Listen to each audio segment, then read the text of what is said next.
tous, nous sommes ravis de vous retrouver à Bruges et c'est ici, grâce à ce moyen de transport et Peter, notre guide, que nous allons aller à la rencontre de nos passionnés d'animaux. On se laisse un petit peu porter aujourd'hui, Ouais, ça fait c'est du pas bien. mal aussi.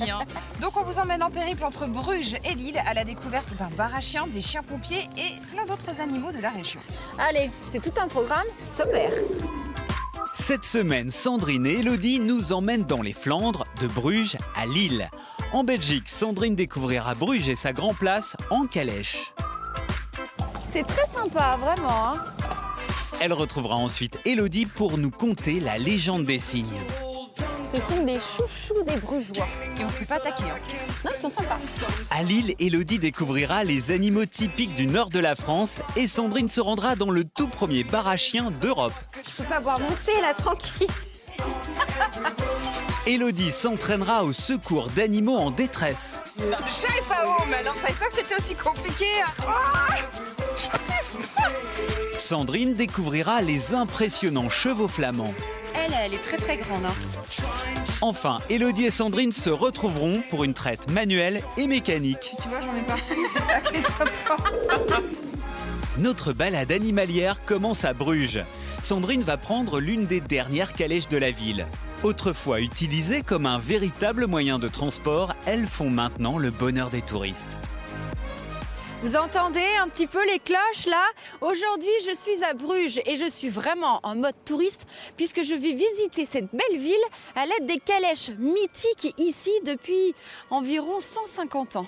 Bonjour Marc. Bonjour Sandrine, ça va bien? Très bien, je suis très contente d'être ici Tout à fait. et d'être avec vous, avec vos chevaux, de superbes chevaux. C'est On a qui avec nous là? C'est Naomi, c'est une jument qui a 12 ans. C'est quoi comme race de chevaux? On peut le comparer avec un sel français. Il est impressionnant quand on est en dessous. Et non, tu vas pas me croquer, hein? Non mais qu'est-ce que c'est que ça? On y va? Ça va bien, vous on me va faites monter. faire un petit tour? On va faire la balade. Ah oui, parce que j'ai envie de visiter cette magnifique ville, hein, Tout à fait. avec ce beau cheval.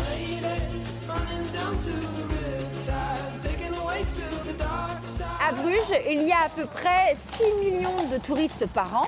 Et les calèches transportent 300 000 visiteurs. Mais alors, les chevaux, c'est un peu une tradition à Bruges. C'était les taxis dans le temps parce qu'ils transportaient les gens dans la ville. On pouvait louer un fiacre. Fiacre, c'est une calèche, hein? C'est une calèche, tout à fait, pour se diriger vers la gare ou pour aller vers le médecin. Ouais. Et de nos jours, nous avons encore 13 fiacres licenciés qui circulent pour les touristes maintenant dans la ville. Donc les chevaux ici, en fait, il y a une réglementation pour eux, hein. Tout Ils à ne peuvent fait. pas travailler tout le temps. Combien d'heures par jour ils peuvent C'est travailler? au maximum 8 heures par jour. Oui. Et après un jour de travail, ils ont 2 jours de repos. Mais le cocher, lui, travaille 7 jours sur 7. C'est ça.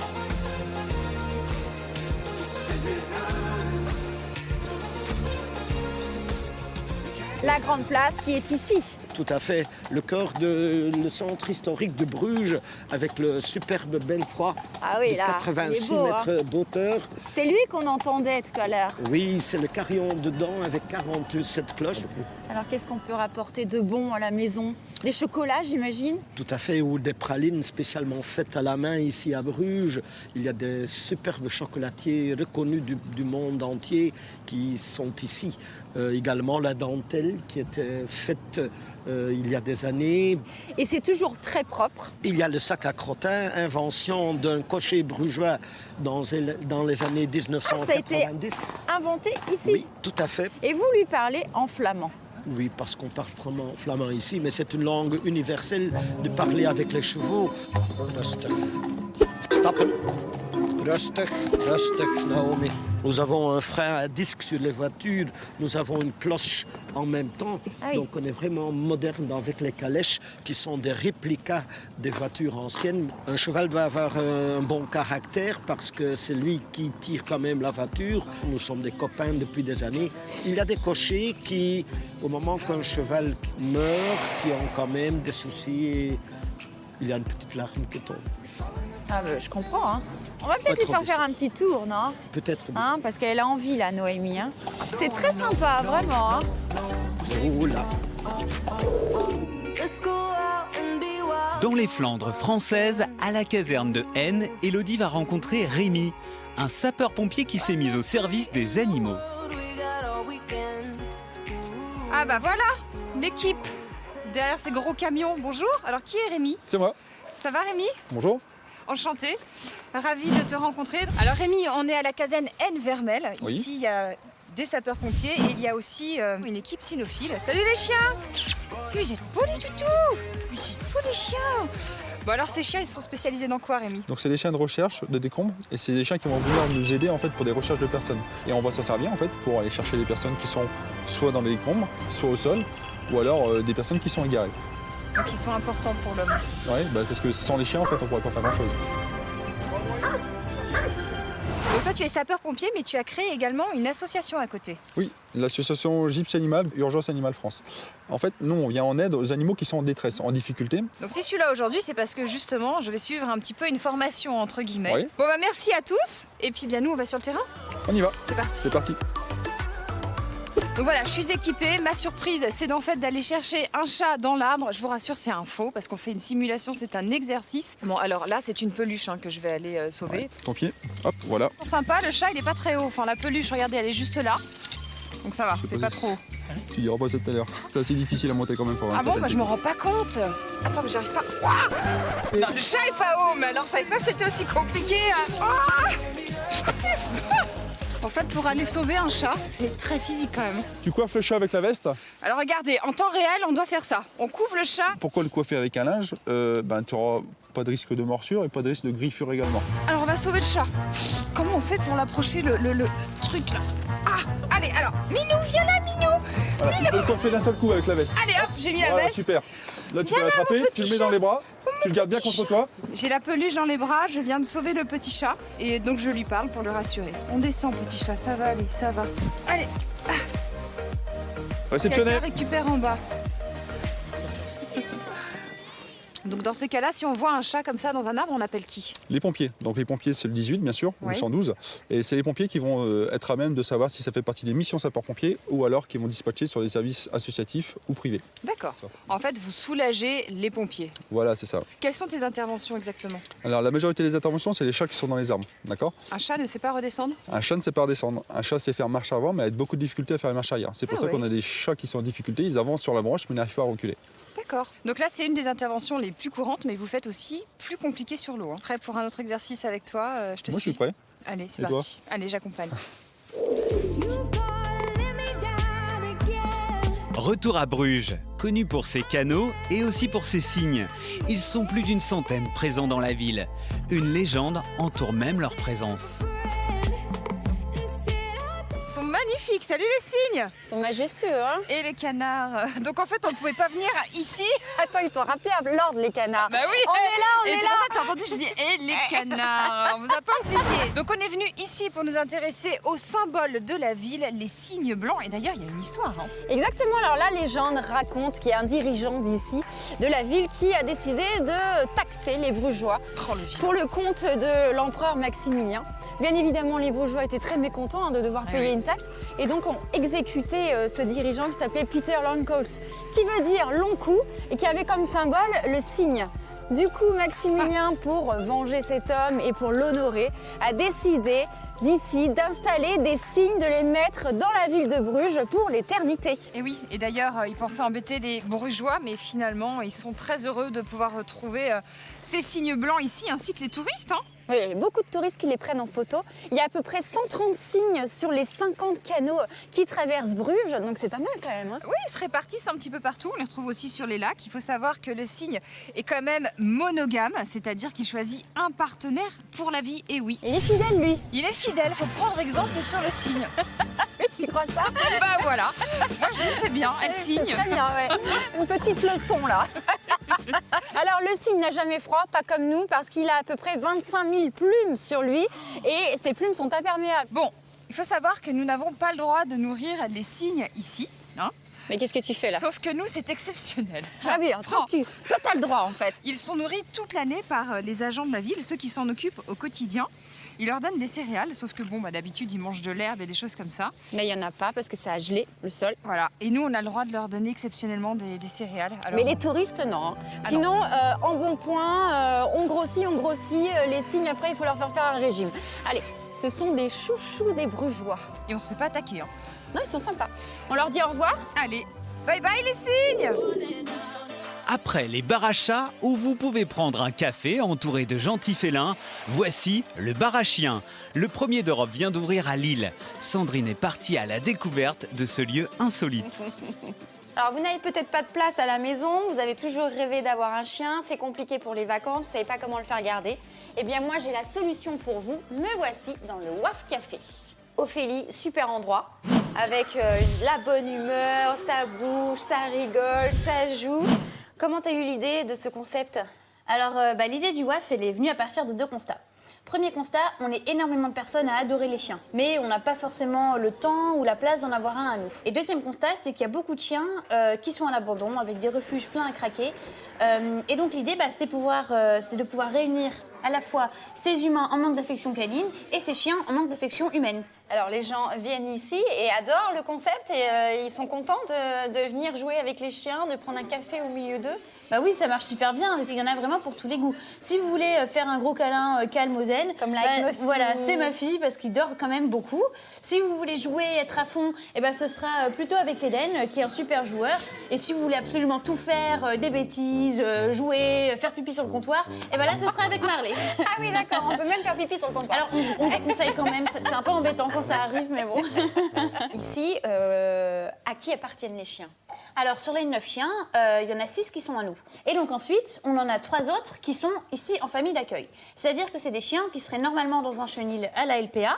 Donc la LPA, c'est la Ligue de protection des animaux, hein, voilà, c'est ça. Et le temps de se faire adopter, en fait, on les garde ici au WAF à la place. Il y a quand même une meilleure ambiance. Ouais. Et c'est vrai que ça nous permet de présenter des chiens dans un contexte qui leur est plus favorable. Et dès qu'il y en a un qui se fait adopter, on en prend un autre comme ça. On a toujours 3 chiens qui sont ici à l'adoption. C'est génial ça. Les gens n'ont pas le droit de venir avec leurs chiens à eux.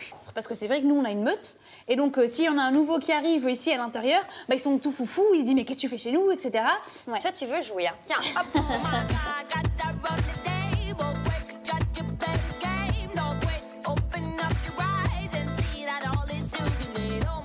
Bon, et alors, les gens, quand ils viennent ici prendre un petit café, un petit thé, ils peuvent caresser les chiens, ils peuvent s'amuser avec eux. Bon, nos chiens, ils vivent leur vie, hein, donc on vous dit oui, prenez des jouets, vous pouvez les solliciter, mais si vraiment ils n'ont pas envie, souvent ils se mettent dans ce qu'on appelle les paniers de la tranquillité derrière le comptoir. Bon, quand on en a 9, ce qui est rigolo, c'est qu'on a toujours au moins quelques-uns qui sont prêts pour jouer. On cache, on montre pas ce genre de choses, voilà. Non mais c'est pas ce genre de tournage, on te l'a bien expliqué avant. C'est que là, c'est X là pour le coup. Ouais. En fait, toi, t'es une passionnée de chiens? Encore heureux parce que on fait ça toute la journée, quoi. Donc oui, j'adore. Comme je voulais entreprendre un projet, je me suis lancée dans le WAF. Mais des WAF cafés, il y en a presque pas. On voit pas. Alors on est les premiers en Europe. Pour l'instant, il y en a 3 dans le monde. Un à Séoul, un à Los Angeles et maintenant un à Lille. Donc on est là-haut avec les capitales des cafés chiens. On est bien ici, vraiment. Hein. On est cool.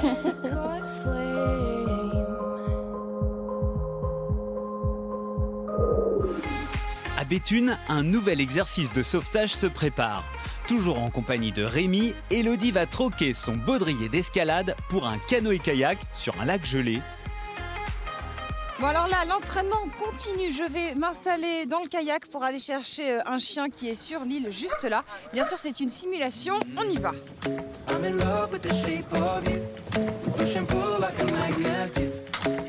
C'est bon, vas-y. Donc on voit le chien qui est là-bas, qui nous attend. On l'a laissé avec une personne parce qu'on avait peur qu'il saute à l'eau. Dans cette simulation, on imagine qu'en fait le chien est tombé dans l'eau, qu'il a nagé et qu'il est venu se réfugier sur l'île. C'est ça, donc il a marché sur la glace, d'accord? La glace a cédé, le chien a paniqué, il a nagé jusqu'où il pouvait et en l'occurrence il est resté coincé ici sur l'île. Mais en général les chiens réagissent comment? C'est comme ils sont apeurés, qu'ils ont vécu quelque chose de traumatisant un petit peu pour eux. On ne sait pas la réaction du chien. Il y en a certains qui vont se laisser faire, n'importe quel animal d'ailleurs. Il y en a certains qui vont se laisser faire parce qu'ils savent qu'on est là pour les aider. Et on a d'autres en fait qui vont avoir un sentiment de peur. Et ils vont faire tout et n'importe quoi. D'accord?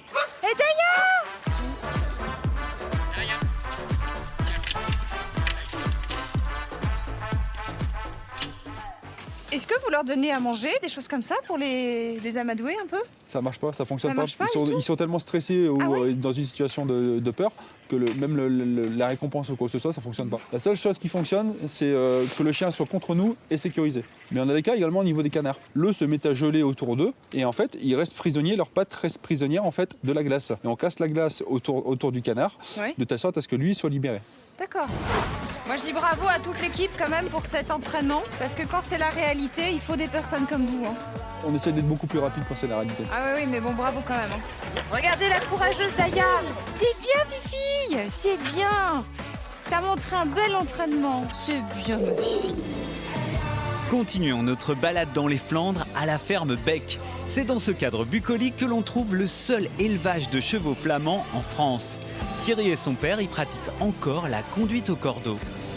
Me voici avec Denis et Thierry dans un baigneau. Alors qu'est-ce que c'est un baigneau? Eh bien c'est une charrette comme celle-ci là. Voilà, et on est avec deux juments, Oui, deux flamandes, de belles flamandes qui tirent, qui tractent justement le baigneau. Et alors Denis conduit au cordeau. Au cordeau, voilà. Alors qu'est-ce que c'est exactement? Donc le principe du cordeau, c'est qu'au lieu d'avoir des doubles rênes, on a une simple ficelle, une par cheval, et on donnera les ordres par petites saccades ou tirer légèrement pour donner la gauche ou la droite. Et la grosse différence par rapport aux doubles rênes, c'est uniquement du dressage, en sachant que c'est lui qui reste décidé et maître de Ah oui, la c'est lui situation. qui décide en Voilà, fait. ouais, ouais. Le cordeau, ça permet d'avoir une main sur les chevaux et une main sur l'outil. Voilà, c'est ça. Lorsqu'on laboure les champs, Voilà, qu'on on ramasse du laboure, ou bois. sur quand c'est un matériel avec un frein ou quelque chose, on peut freiner et conduire les chevaux en même temps. Ah ouais. Denis, c'est votre papa. Voilà, C'est lui qui conduit. c'est au lui cordeau. l'expert dans les chevaux. Oui, c'est vrai. Ouais, ouais, ouais. C'est vous l'expert. C'est ce qu'on dit, mais bon, après, il faut pas tout croire. Hein. Ils font combien de kilos ces chevaux? Oh, ça, là, c'est des juments qui font aux alentours d'une tonne, ouais. Un peu plus, un peu moins selon la saison, selon si elles sont pleines. Donc, ça tourne aux alentours d'une tonne. Attention, on se tient. Ah oui, en effet. Il faut vraiment se tenir. Alors, nous voici arrivés là où on doit ramasser tout le bois. Voilà, c'est ça. Bah on y va? On y va? Allez. Ok. On se met au travail. Comment vous dire que ça, c'était pas prévu au programme? Ah Thierry, Comment? ça on m'avait pas dit ça. Ah non, mais je vous dis, un vrai métier. Ah oui, d'accord, ok. En même temps, c'est sympa, il fait frais, on est dans les bois. Alors les filles, elles sont tranquilles, hein, elles sont Voilà. sages. Donc ça, c'est Kaline, la dernière arrivée d'Amérique. Comment ça d'Amérique? Ce sont des chevaux flamands. Eh oui, justement. Il y a à peu près entre un siècle et demi et 2 siècles, ils ont disparu d'Europe complètement. Ah ouais. Et chez les Amish, on les a retrouvés en pure race. Donc on a décidé de les réintroduire dans les Flandres. Et alors, il a quel caractère ce cheval? Bah, très agréable comme les meneurs. Ça se voit, non? Il est quand même hyper impressionnant, hein, parce que quand je Ouais, suis devant, surtout elle est très très grande. Hein. Bah, ça tourne, comme ces deux-là tournent à 85, 87 au garrot. Hein. Si on repartait Ouais, c'est une Hein, idée comme une autre. comme, ouais. ça, comme ça, on vous voit faire, Menés. voilà, mener.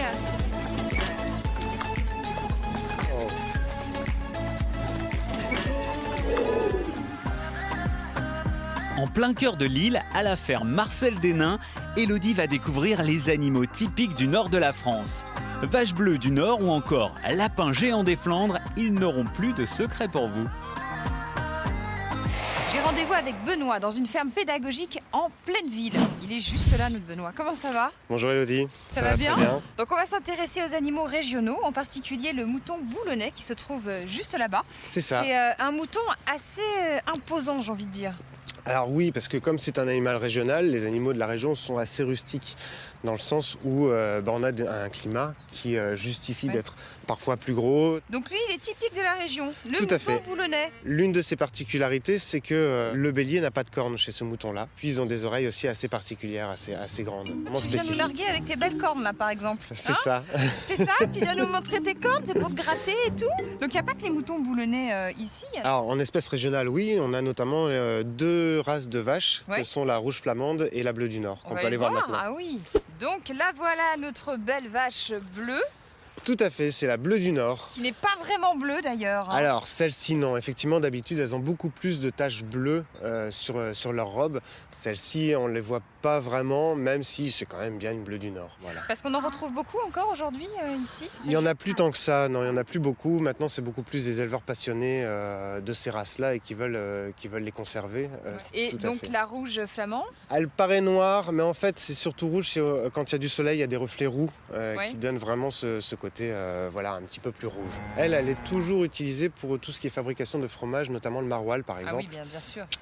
Hey, elle nous calcule même pas, c'est-à-dire on l'appelle, elle vient même pas. Elles regardent la grille en attendant qu'on leur ouvre. C'est-à-dire qu'elles ont leurs habitudes, les vaches? Oh que oui, tous les animaux de la ferme ont leurs habitudes. Donc on va aller rentrer, hein, ces belles vaches qui ne répondent pas, n'est-ce pas?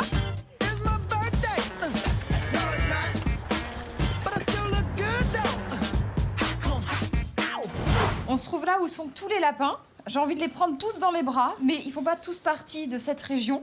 Donc on va s'intéresser à lui, là, qui est cacahuète. Celui-ci, c'est un gris d'Artois. Mais pourquoi il est marron et pas gris, alors? Alors effectivement, il est plutôt roux, mais c'est un roux qui se rapproche de ce qu'on appelle le gris lièvre, parce qu'il ressemble beaucoup plus au lièvre, même au niveau de la morphologie. Comme ça? Tu le tiens comme ça. Contre toi pour le rassurer. En fait, il faut savoir qu'un lapin, il ne faut jamais le porter par le dessus parce que ce sont des animaux qui sont plutôt des proies et ça leur rappelle justement la prédation d'être attrapés par le dessus et ça leur convient pas du tout. Bon, il est pas très lourd, ce lapin, hein? Alors, le gris d'Artois fait à peu près 4-5 kilos, contrairement au géant des Flandres qui, lui, fait entre 10-12 kilos pour un mâle. Ah oui, effectivement. Et vous l'avez aussi, le géant des Flandres? On l'a aussi, juste là. Oh là là, on va aller le voir. On peut la poser là-bas. Non mais regardez ça, j'ai l'impression d'avoir un chat sur moi, tellement il est grand ce lapin. Non mais c'est super. Salut toi. Et lui, il fait combien de kilos par rapport à Alors l'autre? là, elle fait à peu près 8-9 kilos. Malgré sa corpulence qui est assez imposante, reste très très fragile. Comme il est grand, on se dit que ça ressemble un peu à un chat, un chien, alors on a envie de l'avoir avec nous dans le canapé. C'est beaucoup plus fragile qu'un lapin nain. Donc, D'accord. Fais un bisou. T'es mignon toi. J'ai peur. Il est temps pour Sandrine et Elodie de se retrouver autour des vaches dans la salle de traite. De la traite manuelle à la traite mécanique, de vraies fermières, ou presque. Alors, je suis contente que tu m'aies rejoint parce que ici, dans la ferme de Thierry, il y a bien évidemment des chevaux flamands, mais il y a aussi les vaches flamandes. Regarde, les rouges, les belles rouges. J'attends tes ordres. Qu'est-ce qu'elle va me On demander? voit surtout leurs belles fesses là. Mais bon. Oui, mais leur pie aussi. Oui, bah justement. On va s'entraîner à la traite à la main. Non mais attends, ça existe plus depuis des années ça. Depuis 50 ans, je sais. D'abord, on fait la traite à la main et après, on fait la traite mécanique. Un peu Pour plus voir la moderne. différence entre les deux. Ouais. Ok, ça marche. On y va? Je suis pas très douée, hein. Équipe blanche, équipe noire. En blanc. Et c'est parti pour la traite, et c'est parti pour la traite. Ah, cocotte. Oh là là, mais moi je vise pas dans le seau sans sang. Traite manuelle ou traite mécanique, il faut le faire quand même 2 fois par jour, non? 2 fois par jour, ouais. Le matin et le soir. Parce que ça les soulage. Ça leur fait du bien parce que sinon la mamelle, elle est trop remplie. Mais on n'a pas la meilleure vache laitière avec nous, là. Mais non, c'est celle d'à côté, là-bas, elle est blanche et noire. C'est la Primolstein. Elle a Primolstein, elle fait à peu près 9000 litres de lait par an. Ah, c'est beaucoup, hein. Contre 6000 litres la flamande. grande Tu vois, il y a différence, quand même une différence. ouais. Tu veux qu'on essaie la traite mécanique Bah, maintenant? et ouais, parce qu'en plus, ce sera moins long pour les vaches en plus, non? Tu crois pas? Voir toi, tout ce que t'as là. Eh bah, tu me bats. Je suis vraiment nulle, hein. Bah, bravo, c'est très Je t'ai bien. battu quand même. Hein. Bah oui, tu m'as battu. Moi, je suis pas terrible en traite des vaches, tu vois. J'y vais Tu doucement. t'entraînes un petit peu, Ouais. tu vas rester dans la ferme de Thierry. Puis tu vois, j'en mets partout, c'est ça qui est sympa. Attends, ça se voit pas, c'est blanc. Mais il y en a pas surtout. Bon, on va appeler Thierry, il va nous aider à brancher les machines. Qu'est-ce que Oui, t'en penses? Oui, il est où Thierry? Thierry. Voilà. Regardez le lait. Ici. Là, il Vous avez passe vu comment ça aspire? dans les tuyaux, après il remonte jusque dans les grandes cuves qui sont là-bas. Regarde, ça donne le nombre de litres là. Regarde, 3 litres 3.